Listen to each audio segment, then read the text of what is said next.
वळीत पुढच्या बातमीकडे माझ्यासोबत केलेल्या गैरव्यवहारामुळेच धनंजय मुंडे घरी बसलेत। धनंजय मुंडेंनी मला रस्त्यावर आणलं। मीच धनंजय मुंडेंची पहिली बायको। प्रसार माध्यमांसोबत बोलताना करुणा शर्मांना अश्रू अनावर झालेले आहेत आणि त्यांनी धनंजय मुंडेंवरती टीका केली आहे।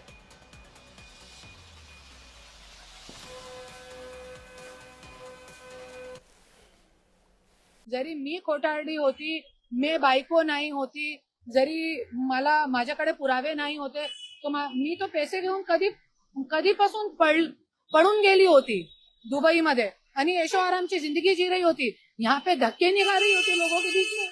आज एक मंत्री है महाराष्ट्र की जनता को ये देखने लायक है। 27 साल रहने वाली, साथ में रहने वाली औरत को रोड पे लाके रख दिया है।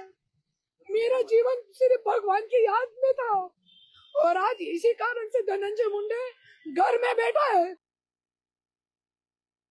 धनंजय मुंडेला हे मुद्दा दाबायचा होता, त्याच्यासाठी मला मी वेळोवेळ सांगते, हायकोर्टामध्ये आमच्या कन्संट्रम आहे, तुम्ही काढा।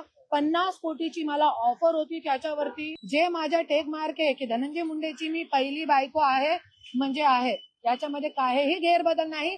आणि माझ्याकडे सगळे इतके पुरावे सादर केलेले आहे, 2-3 पेज नाही, इतके पुरावे सादर केलेले आहे मीडियावरती, इतके 2-3 पेज नाहीये, फक्त बघा। आणि कशासाठी कोणत्या लोकांच्यासाठी आमचं हे झालेलं आहे, हे घरचे पूर्ण विश्व माझ्या सोबत फिरलेलं आहे धनंजय मुंडे।